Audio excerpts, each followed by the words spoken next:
सामना मना mango mango है ये, सामना मना राइड करेगा इस फोटो अटक अटक वालों, ले जाओ बच्चों को खिलाओ, जूस बनाओ, सामना मना वक्का वक्का सामना मना राइड करेगा इस फोटो अटक। मैं हूँ रहीम सब्जी वाला फ्रॉम अटक। मेरा उम्र 22 साल है। मैं सिविल बाज़ार में सब्ज़ी बेचता हूँ। जब मैं 6 साल का था उस टाइम से मेरा ये आइडिया था। फिर हमको कोई सपोर्ट नहीं कर रहा था। मैंने आगे भी 1-2 वीडियो अपलोड किया टिकटॉक में, मतलब कि वो वायरल नहीं हुआ है। और ये मैंने सोचा कि चलो सब्ज़ी का बना लेता है। सब्ज़ी का बनाया, अल्हम्दुलिल्लाह सब्ज़ी में तो वायरल ही हो गया।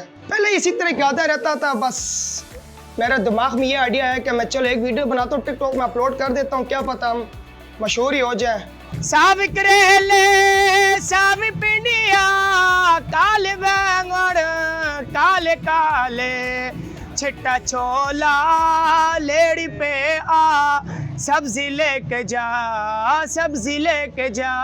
लोगों ने बस अच्छा ही कहा था, लोग बहुत खुश हैं। मतलब कि इस तरह गाना आज दिन तक मैंने सुना भी नहीं है, ना मैंने गाया ना मैंने सुना है। बाप ने सपोर्ट किया, माँ ने सपोर्ट किया, छोटा भाई ने सपोर्ट किया, हमारा भाई है उसने भी सपोर्ट किया है, दोस्त यार उसने भी सपोर्ट किया।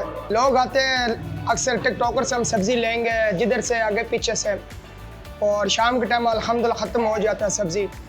और लोगों का फरमाइश भी होता है कि लोग बोलता है गाना गा के सब्ज़ी बेचो, हम आपसे लिया करेंगे। जिधर भी जाएं, गली में जाएं, आगे पीछे मोहल्ले में, बाज़ार में, छोटे छोटे बच्चे, केले बड़े सस्ते बड़े मीठे, लोग बोलते हैं। फील तो बहुत अच्छा हुआ, अल्हम्दुलिल्लाह बहुत ही खुश हूँ। लोग मुझे मतलब कि सपोर्ट भी कर रहे हैं। लोग बोलते हैं भाई आप किस तरह गाने तैयार करते हो, किस तरह गाते हो, हमें भी कुछ आइडिया बताया, कुछ हमें भी बताया, हम इस तरह करके बेचें। मेरा ये मज़ीद है कि लोग मुझे सपोर्ट कर रहे हैं, आगे लेके जाएं, मेरा फॉलोअर बढ़े, लोग मुझे सपोर्ट करें, लाइक करें, शेयर करें।